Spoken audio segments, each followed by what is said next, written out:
Assalamualaikum warahmatullahi wabarakatuh. Bismillahirrahmanirrahim. Tabarakalladzi nazzalal furqana ala 'abdihi liyakuna lil 'alamin nadhira. Allahumma shalli wa sallim ala habibika Mustafa Muhammadin wa ala alihi wa sahbihi asmain. Nama ba'du. Yang sangat kita hormati bersama ini ada Bapak Rektor, ada Bapak On, Bapak Rohidin, semua wakil rektor, semua yang ada di sini dan semua muhibbin, semua pecinta ngaji yang saya hormati. Meneruskan ngaji yang sempat tertunda sudah beberapa kali. Saya memang termasuk orang yang sangat menekuni ilmu seperti yang dikatakan Pak Fathul Wahid lagi. Dikatakan lagi berkali-kali bahwa memang penelitian itu saya berkali-kali bilang tidak harus orang-orang pinter banget sebetulnya. Karena perangkat yang disediakan Allah ini juga menyediakan untuk orang-orang bodoh. Dan itu hikmah terbesar dari Islam. Jadi Islam ini bisa difahami orang pinter juga oleh orang-orang yang enggak pinter. Saya punya kenangan tentang ilmu astronomi. Kita belajar falak itu jelimet Pak Fathul Wahid, jelimet sekali.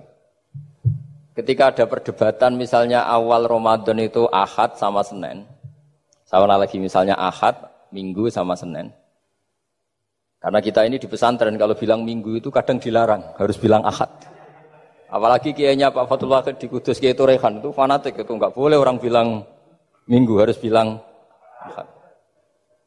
Yang lucu itu ada seorang kiai yang sangat fanatik terhadap Islam, itu enggak mau kalendernya ditulis kenaikan wafat Isa Al-Masih. Karena keyakinan umat Islam bukan Isa yang wafat tapi Sibeh Isa. Itu di kalender Kudus kan wafatnya dalam kurung Sibeh Isa. Ya, yang menyerupai Isa. Jadi saking fanatiknya tetap menulis sesuai keyakinan. Saya teruskan. Orang kadang bilang begini, cara orang yang tidak mendalami ilmu. Sama-sama kiai, sama-sama ormas Islam kok beda awal Ramadan. Sehingga jadi debat Ahad atau Minggu sama Senin. Saya punya mak-mak ya, kalau orang sepuh itu yang dulu ikut buyut saya. Jadi saya ini generasi kelima, itu orang itu mu'ammar, ditakdir umarnya panjang. Itu bilang gini, Gus, sebetulnya untuk tahu kalender yang benar mana itu gampang katanya. Cari tanggal 15, nanti kelihatan siapa yang salah. Ternyata betul, kalau dihitung Ahad, nanti 15-nya misalnya jatuh hari apa, nanti kelihatan ternyata pas yang dikatakan 15 versi Ahad itu bulan belum purnama. Purnamanya itu di versi mereka yang tanggal 16. Berarti benar mana? Yang Senin kan? Tapi yang versi Senin ternyata betul pas 15 pas purnama. Artinya apa? Allah menyediakan perangkat untuk menguji Senin apa Ahad dengan cara awam, yaitu nunggu tanggal 15. Artinya gini, kata siapa yang tahu itu hanya orang pinter gitu. Orang awam juga bisa tahu. Karena agama ini milik bersama, ya milik orang pinter, milik yang tidak pinter. Sehingga dalam pola-pola Islam, di antara madhab Syadzili, madhab Thariqah Naqsyabandiyah, itu beliau di antara kampanyenya gini, kata Thariqah Naqsyabandiyah. Thariqah kami ini, yastawi fistifadatiha ar-rijalu wasibyan. Popularitas Thariqah saya, mudahnya difahami ini antara orang pinter yang sudah dewasa sama anak-anak kecil ini sama. Kenapa demikian? Kalau dalam filosofi kebenaran itu ada pepatah fa'innal haqqa adharu min syamsidz dhahirah. Kebenaran itu lebih jelas ketimbang matahari di siang hari. Sehingga mereka dengan mudahnya mensifati Allah misalnya adz-dzahir, zat yang begitu jelas. Kenapa Allah begitu jelas? Karena ulama dulu kalau dalam bahasa pondok mensifati, menstatuskan. Alam raya ini maujud. Maujud itu ada. Di mana-mana sesuatu yang ada itu ya diciptakan oleh yang ada. Masa Anda ada kok menciptakan yang ada. Sehingga mereka tidak pernah tertarik sama faham komunis, ateis, bahwa alam ini dimulai dari ketiadaan. Pertanyaannya adalah bagaimana sesuatu yang tiada menyebabkan yang ada. Sehingga ulama dulu pinter, sifat wajib itu apa? Wujud. Karena alam raya ini kadung wujud, kadung maujudat, maka Allah harus wujud. Berhubung wujudnya Allah itu wujud penyebab, harus qadim atau harus awal. Masa penyebab datangnya terlambat dulu yang jadi efek dari penyebab itu. Sehingga mereka dengan gampangnya mensifati Allah az-zahir, zat yang begitu jelas. Sehingga Imam Sibawayh ahli nahwu itu juga mengenali Allah lewat teori nahwu. Beliau bilang Allah itu siapa? Allahu a'raful ma'arif, zat yang paling mudah dikenali. Nah sehingga tadi seperti yang dikatakan Pak Rektor, sebetulnya perangkat ilmu seperti tadi menemukan bulan itu diantaranya ditemukan kalau bulan tuh nggak rata itu ya lewat teori gambar karena sekian jarak punya akibat sekian, punya misalnya kita melihat gunung kelihatannya indah padahal di situ ya ada lubangnya, ada pohon yang tertebang, ada pemandangan yang nggak indah tapi gara-gara dilihat dari jauh semuanya indah. Maka disarankan orang yang baru gak suka istrinya terus melihat dari jauh, tinggal minggat lah kira-kira. Kalau ditinggal minggat 2 bulan itu mesti cinta lagi itu. Kan fungsinya baru kelihatan itu. Tapi kalau dekat terus tuh mesti sama neknya lah kira-kira gitu, sama mangkelnya. Sehingga itu ya dipakai teori juga dalam silaturahim. Di agama terkenal ada pepatah zuruhiban tasdad hubban. Jadi ya jangan sering ketemu, nanti kamu gampang cinta. Kalau sering ketemu ya gampang bosen lah kira-kira seperti itu. Nah, kemudian teori-teori awam ini dikembangkan. Yang awam, jadi dulu orang menemukan matahari itu besarnya kayak apa, rembulan besarnya seberapa, itu dilihat setiap kita melihat mobil, itu jarak 1 kilo masih kelihatan sekian meter. Nanti kalau 2 kilo berkurang sekian senti, kalau 3 kilo berkurang sekian senti, terus dikalikan ya kira-kira seperti itu. Kalau rembulan masih kelihatan segede itu berarti kali sekian pengurangan tadi, terus ditemukan. Makanya kita Pak Fathul Wahid yang di pesantren, yang memang serius ngaji, itu di situ ada ilmu falak, itu ditemukan sebelum ada teknologi. Jadi kita tahu gerhana itu lamanya berapa, terus yang kena gerhana sisi mana, terus itu dihitung. Karena dari dulu sains ilmu itu di atas teknologi. Jadi kalau keyakinan kita di pesantren, teknologi itu hanya menyumbang nggak sampai 30%. Jadi orang bisa menemukan pesawat misalnya itu karena melempar batu, kalau masih ada tekanan batu itu tidak akan jatuh. Padahal batu itu tidak ada mesinnya, asal ada tekanan dia tidak jatuh. Terus dihitung, kecepatan berapa yang menjamin sesuatu itu tidak jatuh. Hanya ditemukan pesawat, meskipun mau landing harus tetap banter, karena kalau tidak banter jatuh. Itu dihitung, artinya dari sains dulu, baru ditemukan teknologinya untuk gimana supaya tetap kecepatan sekian itu ketika mau landing. Enggak boleh pesawat direm, kalau direm ya jatuh karena tadi seperti batu dilempar dia enggak jatuh ya kalau masih ada tekanan. Sehingga instrumen itu ditemukan juga di bab tauhid.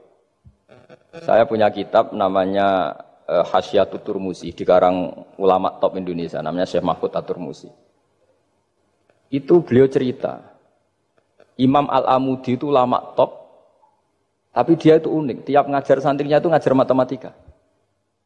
Ngajar ilmu eksak. Terus ditanya, sampai muridnya itu ragu, ini guruku masuk surga enggak, ini kiai kok hanya ngajar matematika. Ya kira-kira ngajar, ya seperti mahasiswa jenengan kan, ini rektor masuk surga enggak, ngomong teknik terus gitu loh. Tapi gurunya kayaknya enggak terima, disudoni santrinya itu enggak terima, karena beliau seorang wali. Murid-muridnya itu bermimpi. Ini penting saya ceritakan mungkin agak aneh di dunia kampus ya, di bab ini. Kalau dalam teori kita, Pak On itu, mimpi sama nyata, melihat itu otoritatif mimpi. Ini yang agak aneh di ilmu pesantren. Jadi melihat jenengan langsung dengan mimpi itu otoritatif mimpi. Karena mimpi, ru'yal mukmin dijamin oleh Rasulullah sama dengan 46 juz'un minan nubuwah. Jadi persennya itu besar sekali, 46%. Dari juz'un minan nubuwah, otoritatifnya. Nah tentu tidur yang benar. Logikanya gini, kata-kata kitab-kitab menjelaskan. Orang kalau melihat langsung itu pasti terpengaruhi oleh cinta atau tidak cinta, senang atau tidak senang, sedang butuh apa enggak. Jadi kalau saya sedang butuh dengan Pak Rektor itu melihatnya dengan penuh harapan. Jadi kalau saya sakit mau mati itu senang lihat dokter karena ini harapan, Rektor nggak ngefek gitu kan gitu. Tapi kalau saya politikus, ngelihat ketua partai itu lebih respect ketimbang melihat dokter. Jadi gara-gara banyak kepentingan ini melihat itu nggak pernah jujur itu, nggak pernah jujur. Jadi kebodohan manusia justru karena melihat itu kalau dalam teori kitab. Makanya kalau dalam teori pesantren itu kebalik, anna sunyamun wa idza matu intabahu. Manusia itu hakikatnya tidur, baru setelah mati bangun. Misalnya kita di dunia nganggap uang itu penting, harta itu penting, jabatan penting. Setelah kita mati ternyata yang paling penting itu hanya sujud. Karena kamu itu kenangan ketemu Allah terbaik itu sujud. Yang kita anggap penting di dunia semuanya tidak penting. Yang kita anggap sepele kayak sholat ternyata itu super penting. Tapi sadar itu nunggu nanti di akhirat. Ya saya ini termasuk syukur yang sadar sebelum sampai akhirat. Jadi termasuk orang yang beruntung lah gitu. Nah, kenapa mimpi itu begitu penting? Karena tadi ketika orang tidur itu off semua, sistem sarafnya, sistem apanya. Yang ada hanya pengendalian Tuhan. Karena dia tidak bisa mengendalikan dirinya sendiri. Apalagi kalau tidurnya benar ya tentu pakai wudhu, terus pakai doa-doa, terus menghadap kayak mayit itulah, standar mayit itu menghadap ke kiblat kayak posisi mayit itu. Sehingga dia ada intervensi pada dirinya sendiri, ya tidak punya keinginan dari dirinya sendiri. Kamu kan nggak bisa ingin, wah tidur ingin ketemu wanita cantik kan tidak bisa nentukan gitu. Akhirnya ya benar-benar hanya milik Allah. Apalagi kalau kita bacanya benar, terus pikirannya benar. Makanya uniknya dalam Islam adalah doa mau tidur dengan wiridan setelah sholat itu ajarannya Nabi banyak mau tidur. Wiridan subhanallah 33, alhamdulillah 33, Allahu akbar 33 dan disempurnakan seterusnya itu. Itu ijazah Nabi kepada Sayyidah Fatimah itu untuk mau apa? Tidur. Bismika wada'tu jambi wa bismika arfa'u. Sampai doanya panjang. Allahumma aljatu zuhri ilaika. Panjang sekali doa mau tidur. Saya yakin jenengan ndak hafal dan ndak. Paling ya bismika wada'tu jambi apa? Bismika Allahumma ahyawamu. Itu sebagian ustadz bilang itu doa ngaji katanya. Ada seorang ustadz saking mangkelnya, ibu sudah baca doa ngaji? Belum, tak juara. Bismika Allahumma ahya, bismika wa amun. Wah itu kan doa mau tidur Pak Ustadz. Iya biasanya kalau ngaji tidur. jadi doa itu kalau itu doa mau. Akhirnya mimpi itu penting. Karena di situ manusia enggak punya nafsu, enggak punya keinginan. Sehingga yang ada itu kata Nabi itu ada sittatun wa arba'una juz'an minan nubuwah. Sehingga dulu itu mimpi itu jadi sarana betul. Kita tahu kan cerita orang-orang dulu. Fir'aun itu kurang jahatnya, kurang kelirunya. Dia mimpi ada api dari Bani Israel yang membakar kerajaannya. Dan semua pentawilnya sepakat itu maksudnya Anda akan dihabisin kerajaan Anda oleh bayi dari Bani Israel. Begitu juga raja zaman Nabi Yusuf. Itu mimpi kalau ngalami ada 7 sapi yang gendut dimakan oleh 7 sapi yang kurus. Jadi mimpi itu sarana bahkan dari orang kafir. Karena ya tadi yang preman ya enggak ada premannya, yang soleh ya enggak ada solehnya, semua dikendalikan oleh Allah Ta'ala pas tidur. Sehingga tidur ini menurut agama lebih otoritatif. Asal dengan tidur yang benar. Jangan tidur sambil ngerokok, terus terbangun karena ininya kena itu. Nah, cerita-cerita unik begini kalau tidak orang pesantren itu tidak tahu. Karena ini memang khas-khas pembalikan satu fakta yang diyakini orang banyak. Sehingga ulama dulu itu cerita, ini saya teruskan. Imam Amudi itu akhirnya murid-muridnya mimpi. Mimpi di situ tanya, Pak Ustadz, Anda masuk surga enggak ketika hidupnya hanya nerangkan matematika? Oh iya, saya bahkan enggak sekedar di surga. Malaikat dikumpulin Allah untuk mendengarkan presentasi saya ngajar matematika. Jadi kata dia cerita, Allah bilang gini ke malaikat, hei para malaikatku, kenapa kamu iman sama saya? Ya karena saya melihat engkau ya Allah, melihat kekuasaan engkau. Tapi imannya orang ini itu melebihi iman kamu. Wah ya tidak bisa saya melihat engkau langsung, ini tidak melihat engkau langsung. Kenapa begitu yakin seperti yakin kita? Oh iya. Terus Imam Amudi, silahkan ajari matematika. Imam Amudi mulai ngajari matematika. Terus beliau ngajari ya sederhana. Angka 2, 3 sampai ribuan sampai jutaan itu bin nisbat ilal wahid nisbatun wahidah, yaitu nisbatul far'i ilal asli. Hanya ngajar itu dok. Dunia ini apapun banyaknya variannya, apapun banyak makhluknya, itu semuanya adalah nisbatul far'i ilal asli. Angka 2 ya cabangnya 1, 1 juta ya cabangnya 1, semua itu dimulai dari 1. Jadi di mana-mana hitungan itu dimulai dari 1. Dan 1 ini harus ada, yaitu Tuhan. Matematika akhirnya malaikat, wah keren juga maksudnya. Keren juga maksudnya. Akhirnya Allah bilang, dan itu didawuhkan juga oleh Rasulullah SAW, tuba liman amana bi walam yaroni. Yang hebat itu imannya orang yang enggak melihat saya. Makanya masyhur itu, malaikat ditanya Allah, siapa imannya yang paling kuat? Ya kita, karena melihat engkau langsung ya Allah. Para nabi. Terus tapi yang dari sekian pertanyaan itu jawab sama, yang paling ajaib adalah umat-umat Muhammad di akhir zaman, enggak menangi nabinya, juga enggak pernah lihat surga neraka, tapi iman sama saya. Dan mereka punya cara untuk imannya itu berkualitas sama dengan kamu para malaikat. Ya di antaranya dengan cara logika tadi yang saya utarakan tadi. Am khuliqu min ghairi syai'in am humul khaliqun. Kalau alam raya ini wujud, maka penyebabnya harus sesuatu yang wujud. Masa sesuatu yang enggak wujud menyebabkan yang wujud.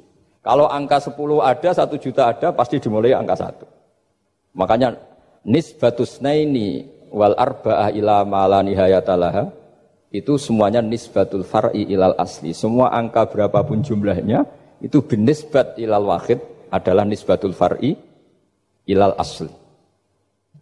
Itu cara-cara, makanya tadi kajian ilmu itu tidak ada habis-habis. Makanya perasaan saya itu kemungkinan orang Islam jadi ateis itu kecil, Pak Fatullah. Saya punya kitab, ini saya ulang lagi, kitab calon wali. Kenapa saya sering cerita wali? Kalau di kampus itu kan orang inginnya ya jadi dekan, jadi rektor atau jadi menteri lah kira-kira gitu. Kalau di pesantren orang itu cita-citanya satu, ingin jadi wali. Ya supaya majelis ini barokah, saya tidak perlu cerita dunia kampus. Kalau ceritakan corong Jawa nguyai segoro lah. Bongso keinginan gitu kan tidak selera saya, juga ada dunia saya. Supaya sampai dapat ilmu ya saya cerita dunia. Itu kitab, saya punya kitab calon wali lah kira-kira, atau wali sudah wali top. Namanya kitab Tasbihul Fuad, karangannya Sayyid Abdul Haddad.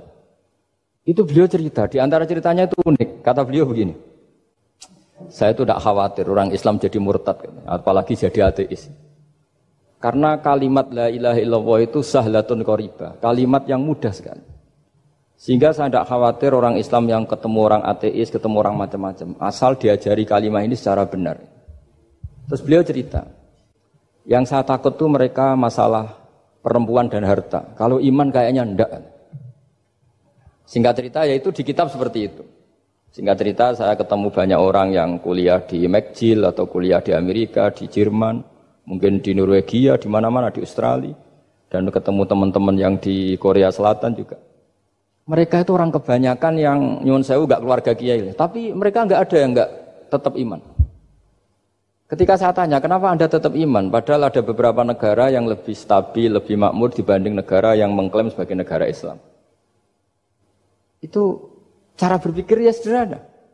Enggak lah Gus, kayaknya kok Tuhan kok ada tanggal lahirnya? Enggak lah, kayaknya yang namanya Tuhan tuh ya awal lah. Masa pencipta langit bumi dituhani orang yang lahirnya di bumi, kayak enggak lah kayaknya. Jadi ya berpikir sederhana. Padahal ya kurang ajarnya Masya Allah. Anak ini ya dugem ya macam-macam, tapi kalau ditanya disuruh yang lain enggak mau dia. Enggak lah, kayak yang benar tetap Islam. Karena kalimat ini, yaitu tadi eksistensi Tuhan, tadi eksistensi Allah itu, la ilaha illallah itu kalimatun sahlah, kalimatun qoribah, kalimah yang begitu mudah difahami. Kenapa mudah difahami? Misalnya kita ngaji, Tuhan itu siapa? Yang menciptakan langit dan bumi. Dengan misalnya perbandingan Tuhan itu siapa? Yang lahir di bumi tahun sekian. Enak mana cara kita menerima itu? Kan keren yang menciptakan langit dan bumi. Tuhan itu siapa? Yang ada sebelum langit dan bumi. Dengan misalnya Tuhan adalah yang lahir di bumi. Keren mana? Nah, bayangkan kalau kita punya Tuhan Fir'aun. Sudah mati jadi tontonan kan, terus gak keren maksudnya punya Tuhan kok seperti itu. Nah ini yang katanya Syekh Abdul Haddad, kalimat ini sahlatun qaribah. Sehingga kalimat ini pula yang kita dilatih, la ilaha illallah kalimatu haqqin 'alaiha nahya wa 'alaiha namut wa 'alaiha nub'ats atau wa biha nub'ats insyaallah taala minal aminin. Nah, saya sebetulnya tadi datang itu tidak ingin menjelaskan ini, tapi tadi kata Pak Fathul Wahid, ilmu itu kalau dikaji tambah hari tambah mudah, karena perangkat untuk menemukan bulan itu misalnya enggak rata itu gampang sekali. Pakai teori pemandangan ya bisa, pakai teori gambar juga bisa. Kalau teori pemandangan tadi, kalau kita bisa melihat mobil 2 meter masih kelihatan 2 meter, itu dengan jarak berapa masih orisinil seperti itu. Tambah jauh, tambah tidak kelihatan, tambah jauh. Nah ternyata setelah 5 kilo misalnya tidak kelihatan. Berarti untuk jumlah 2 meter hilang per 5 kilo. Nah berarti kalau bulan masih kelihatan segitu, berarti jarak kita dan bulan kira-kira sekian ribu kilo itu bisa dihitung, itu tanpa teknologi. Makanya sebetulnya teknologi itu nyumbang itu nggak sampai 30%. Yang paling banyak ya sains tadi, pengetahuan itu yang kayak tadi orang menemukan pesawat itu kontribusi terbesar tetap pengetahuan. Misalnya pesawat dari bahan ini kalau kecepatan sekian kena angin pecah enggak, tetap pengetahuan yang menopang itu. Teknologi kan paling mengantar supaya pesawat kecepatan sekian didorong mesin sekian dengan apa begitu. Nah, pesantren seperti kita, saya ini dididik Mbah Mun, dididik bapak saya, buyut-buyut saya, kiai. Itu sekali alim, yang alim betulan, itu ya alim betul. Ya karena memang yang repot nih yang agak-agak dukun itu ya ribet itu. Penting rambutnya gondrong, terus terkenal gak pernah mandi, terus nanti ada orang tertentu tertarik minta doa. Ini yang ribet ini, susah ini sertifikasinya susah ini karena. Tapi kalau kita ini di pesantren yang coro sertifikasinya jelas. Jadi berani jadi Gus harus bisa baca Mu'in gitu, berani jadi Kiai harus bisa baca Wahab. Aturan mainnya jelas kalau di ini. Yang repot tuh yang sebagian itu aturan mainnya tidak jelas. Terus promosinya itu pernah datangi menteri loh, pernah datangi wah ya ribet kalau ukuran keren tuh didatangi apa? Menteri atau pejabat. Saya teruskan ya, karena ilmu itu harus menyelamatkan kita sampai di depan Allah Subhanahu wa Ta'ala. Nah, ketika kita menyifati Allah itu az-zahir, zat yang begitu jelas. Itu kalau kita kan kok begitu jelas padahal nggak bisa dilihat, terus kita sendiri tidak pernah melihat. Tapi eksistensi Tuhan sebagai Tuhan, yaitu al-wajibil wujud, itu jelas sekali karena nggak mungkin suatu yang wujud diciptakan oleh yang tidak wujud. Kenapa harus awal? Masa pencipta datangnya terlambat? Terus juga harus bakok itu abadi atau al-akhir kalau dalam bahasa Quran. Masa zat yang superior kemudian kalah sama yang diciptakan? Berarti nanti ada kekuatan besar yang mengalahkan Tuhan. Ya kan ya aneh, kekuatan ini dalam kendalinya kemudian Allah kalah kan tidak mungkin. Makanya disebut al-akhir. Allah pasti tidak ada yang mengalahkan. Terus diantaranya lagi disebut qiyamuhu binafsihi. Kalau dalam bahasa Quran disebut al-qayyum. Zat yang berdiri sendiri. Enggak boleh Tuhan butuh yang lain. Kalau butuh yang lain berarti bergantung pada yang lain. Dan enggak usah jadi Tuhan lah kalau masih butuh yang lain. Sehingga karena kekuatan ini, saya ulang lagi, karena kekuatan ini, ketika anak-anak mahasiswa kuliah di Jerman atau di Swiss, di negara-negara yang lebih bahagia ketimbang negara yang mayoritas Muslim, itu mungkin mereka tertarik sama sistem negara itu karena ada jaminan sosial ini. Tapi nggak pernah tertarik sama Tuhannya negara itu. Karena dihitung-hitung tadi Tuhannya mesti keren kita gitu. Jadi, nah ini cerita ke saya Abdul Haddad. Kata saya Abdul Haddad, kamu tidak usah khawatir lah umat Islam murtad atau jadi ateis gitu. Karena penjelasan tauhid Islam itu begitu jelas. Jadi by design manusia itu pasti nerima tauhid kira-kira gitu. Jadi ini pentingnya adz-dzahir. Jadi Allah itu begitu apa? Jelas. Tapi Allah juga mensifati dirinya al-batin. Nah, al-batin itu gak mudah dikenali. Kenapa? Karena tubuh kita desainnya ini profan. Tubuh kita tidak sempurna, rentan. Nah, tentu sesuatu yang gak sempurna ini tidak bisa melihat zat yang super apa? Sempurna. Kita bisa rusak sementara Allah tidak. Nah karena alasannya tubuh kita ini didesain untuk rusak, maka di surga itu keyakinan para ulama orang bisa melihat Allah karena desain tubuhnya sudah dirubah dari desain profan menjadi keabadian, sehingga di sini terus ada kelayakan melihat.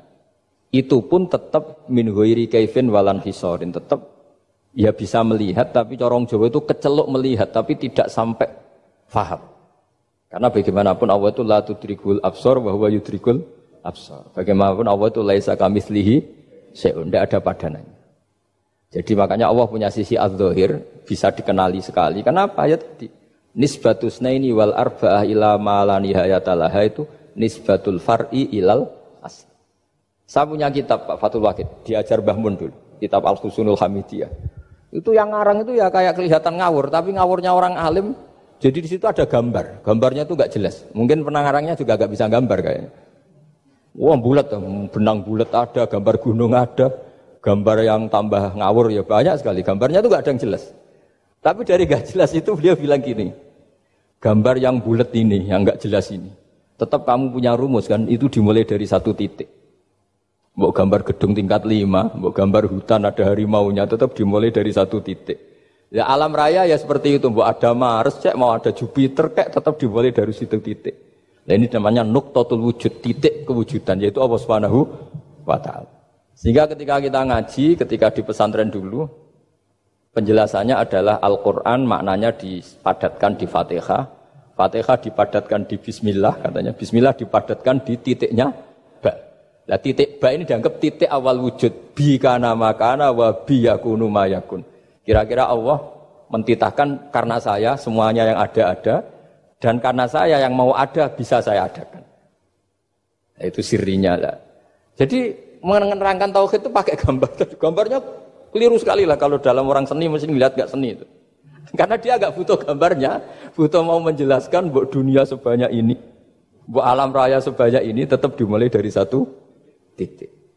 Nah, sehingga di sini ada tauhid qul huwallahu ahad, Allahus samad, seterusnya. Nah, saya mohon lewat penjelasan ini ya, baik orang yang ahli teknik maupun ahli medis, ahli apa saja, tolong latihlah memberi penjelasan yang mudah. Sehingga agama ini mudah dicerna. Sehingga kalau ini dijelaskan cara mudah beragama itu jadi gampang. Makanya ciri utama agamanya orang-orang baik itu satu. Man radiya billahi robba. Radiya itu senang banget. Kenapa senang banget? Karena memang agama ini nyaman, indah. Jadi datang dengan kebenaran yang mudah dicerna. Coba kalau agama ini datang dengan cara misalnya gini. Kamu harus menuhankan ini. Dan kita tahu itu lahirnya di bumi. Kan ada yang ganjel. Kok Tuhan sama buminya dulu buminya ini gimana ini? Kan pusing. Bu Anda profesor nggak bisa jawab itu. Tapi kalau Tuhan itu adalah yang ada sebelum langit dan bumi kan, ya iyalah masa Tuhan terlambat datangnya kan terus enak gitu loh menerimanya itu. Makanya di antara kekalahan Fir'aun berdebat, ya Nabi Musa ya Nabi lah, juga proses ya. Nabi Musa ketika ditanya Fir'aun, wa ma rabbul alamin, Tuhan kamu itu siapa? Jawabnya Nabi Musa, Rabbus samawati wal ardi, yang menuhani langit dan bumi. Itu Fir'aun masih bisa ngeles. Saya jalan-jalan kemana-mana, yang dituhankan saya, berarti yang Tuhan ya saya dong. Ma'alim tulakum min ilahin apa? Ghairi, kata Fir'aun.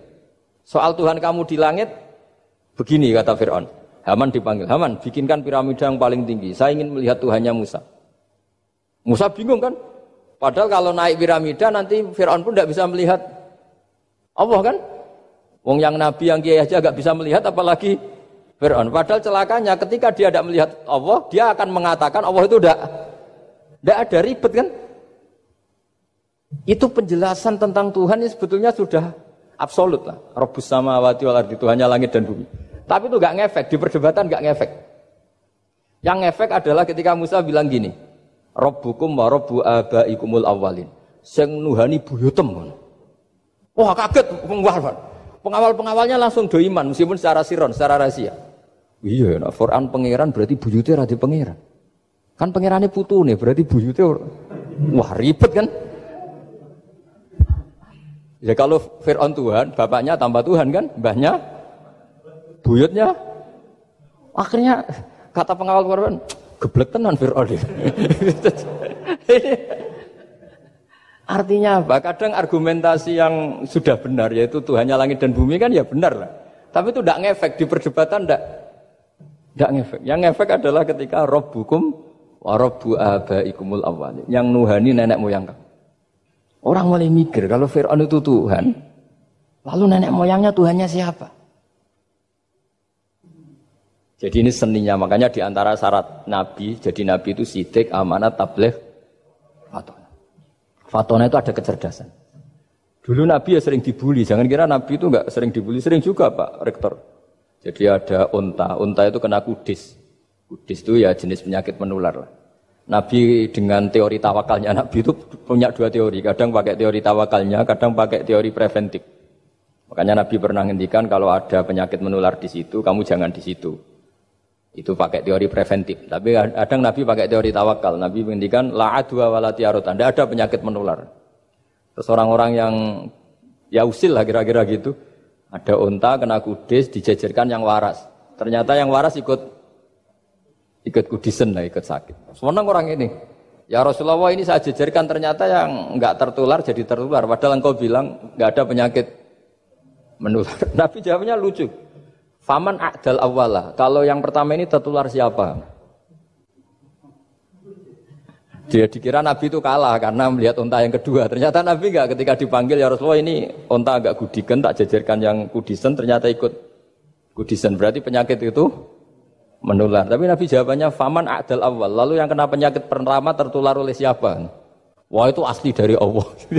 Ya maksud saya seperti itu kata Nabi. Nah itu yang dikatakan fatona. Jadi Nabi itu harus punya sifat apa? Fatona. Karena dengan kecerdasan itu Nabi bisa berargumentasi. Kayak tadi. Ketika Fir'aun dikatakan Allah yang menuhani langit dan bumi, Fir'aun masih mengklaim dia Tuhan. Karena di mana-mana dia dituhankan.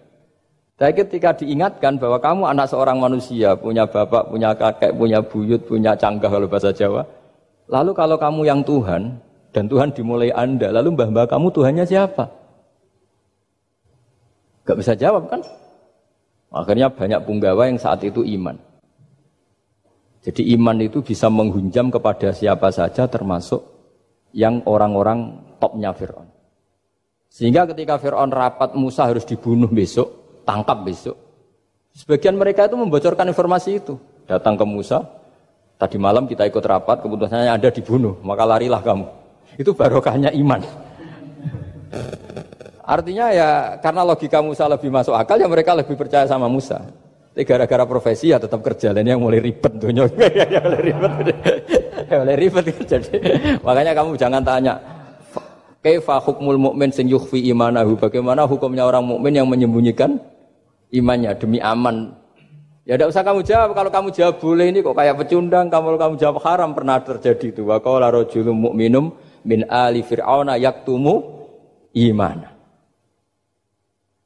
Ini khazanah ya. Jadi saya mohon mengkaji Islam itu harus dengan sisi-sisi yang bisa difahami orang pinter juga orang bodoh. Kata Imam Ghazali banyak. Karena hadatin itu harus difahami orang pinter juga orang bodoh.